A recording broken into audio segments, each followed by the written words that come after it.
और चलिए आगे बढ़ते हैं। विजयपुर से बड़ी खबर का रुख करेंगे, जहां विजयपुर बुधनी उपचुनाव में नॉमिनेशन के आखिरी 3 दिन है। रामनिवास रावत 24 अक्टूबर को विजयपुर से पर्चा भरेंगे। बीजेपी प्रत्याशी रमाकांत भार्गव 25 अक्टूबर को नामांकन करेंगे। विजयपुर और बुधनी उपचुनाव में नॉमिनेशन के आखिरी 3 दिन बाकी है। बीजेपी और कांग्रेस के उम्मीदवार 24 और 25 अक्टूबर को ही नामांकन जमा करेंगे। तो देखिए, वन मंत्री रामनिवास रावत 24 अक्टूबर को विजयपुर से पर्चा भरेंगे। सीएम डॉक्टर मोहन यादव और वीडी शर्मा मौजूद रहेंगे। बुधनी से बीजेपी प्रत्याशी रमाकांत भार्गव 25 अक्टूबर को नामांकन करेंगे। केंद्रीय मंत्री शिवराज सिंह चौहान और सीएम डॉक्टर मोहन यादव मौजूद रहेंगे। बुधनी में कांग्रेस के राजकुमार पटेल 24 अक्टूबर को नामांकन दाखिल करेंगे। विजयपुर में कांग्रेस प्रत्याशी मुकेश मल्होत्रा 25 अक्टूबर को नामांकन दाखिल करेंगे और इस दौरान जीतू पटवारी समेत कांग्रेस के दिग्गज नेता मौजूद रहेंगे। तो देखिए, जिस तरीके से नामांकन की प्रक्रिया होने वाली है, उसमें दिग्गज नेता भी प्रत्याशियों के साथ में मौजूद रहेंगे। और इसी पर ज्यादा जानकारी के साथ प्रखर हमारे साथ में लगातार बने हुए हैं। चलिए एक बार फिर से संपर्क करने की कोशिश करेंगे प्रखर से। तो देखिए, विजयपुर बुधनी उपचुनाव में नॉमिनेशन के आखिरी 3 दिन रामनिवास रावत 24 अक्टूबर को विजयपुर से पर्चा भरेंगे। बीजेपी प्रत्याशी रमाकांत भार्गव 25 अक्टूबर को नामांकन करेंगे। विजयपुर और बुधनी उपचुनाव में नॉमिनेशन के आखिरी 3 दिन बाकी। और चलिए इसी पर ज्यादा जानकारी के साथ एक बार फिर प्रखर हमारे साथ में बने हुए हैं। प्रखर, विजयपुर बुधनी उपचुनाव में नॉमिनेशन के आखिरी 3 दिन बचे हैं और ऐसे में जब प्रत्याशी नामांकन करने के लिए पहुंचेंगे तो उनके साथ में दिग्गज भी मौजूद रहेंगे। तो क्या कोई शक्ति प्रदर्शन यहाँ पर पार्टियों की ओर से किया जा सकता है?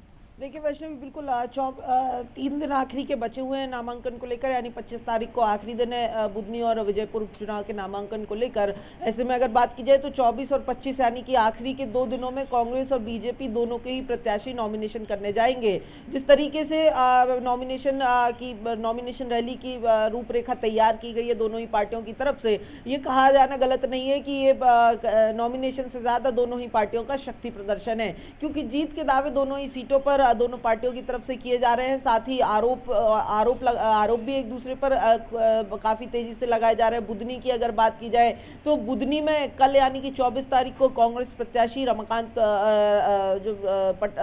जो पटेल हैं वो अपना नॉमिनेशन करेंगे।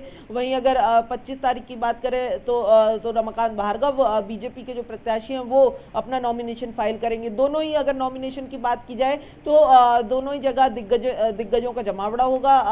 25 तारीख को बुधनी में जब बीजेपी प्रत्याशी रमाकांत भार्गव का नॉमिनेशन होगा तब केंद्रीय मुख्यमंत्री डॉक्टर मोहन यादव के साथ ही केंद्रीय कृषि मंत्री शिवराज सिंह चौहान, प्रदेश अध्यक्ष वीडी शर्मा के साथ ही बीजेपी के तमाम बड़े जो नेता हैं वो मौजूद रहेंगे। देखिए, ये खासतौर पर बीजेपी का शक्ति प्रदर्शन इसलिए भी अहम माना जा रहा है क्योंकि जो लगातार जब से यहाँ पर प्रत्याशी डिक्लेयर हुए रमाकांत भार्गव, कहीं ना कहीं पार्टी के जो स्थानीय नेता हैं उनके बीच में फूट कला जो है वो देखने को मिली है। चाहे वो यहाँ पूर्व विधायक जो हों या फिर दूसरे और जो तमाम दावेदार हों, उनकी तरफ से लगातार कहीं ना कहीं नाराजगी देखने को मिल रही है। तो ऐसे में ये नॉमिनेशन का जो दिन है इसको कहीं ना कहीं पार्टी भुनाने की कोशिश करेगी, ना केवल जनता को अपने साथ लेने की बल्कि अपनी पार्टी के ही नेताओं को भी एकजुट करने के लिहाज से भी इस नॉमिनेशन को देखा जा रहा है। वहीं कल यानी कि 24 तारीख को कांग्रेस के प्रत्याशी यहाँ से नामांकन भरेंगे बुधनी से। यहाँ पर भी अगर बात की जाए तो जीतू पटवारी पहुंचेंगे नॉमिनेशन में, साथ ही कांग्रेस के तमाम दूसरे दिग्गज पहुंचेंगे। माना जा रहा है कि दिग्विजय सिंह भी इस नॉमिनेशन में शामिल हो सकते हैं। वहीं अगर 25 तारीख की बात की जाए तो 25 तारीख को विजयपुर में बीजेपी कांग्रेस प्रत्याशी नॉमिनेशन करेंगे और जबकि यानी कि अगर बात की जाए तो अल्टरनेट डेज पर दोनों ही सीटों पर बीजेपी और कांग्रेस का बड़ा शक्ति प्रदर्शन देखने को मिलेगा। बिल्कुल, नॉमिनेशन के आखिरी 3 दिन बाकी है और ऐसे में शक्ति प्रदर्शन नॉमिनेशन के दौरान देखने को मिलेगा। प्रखर, बहुत शुक्रिया आपका तमाम जानकारी के लिए। तो देखिए, विजयपुर और बुधनी उपचुनाव में नॉमिनेशन के आखिरी 3 दिन बचे हुए हैं। बीजेपी और कांग्रेस के उम्मीदवार 24 और 25 अक्टूबर को ही नामांकन जमा करेंगे और इस दौरान उनके साथ में दिग्गज नेता मौजूद रहेंगे। एक तरीके से कह सकते हैं कि नॉमिनेशन के दौरान शक्ति प्रदर्शन पार्टियां करती हुई नजर आएंगी।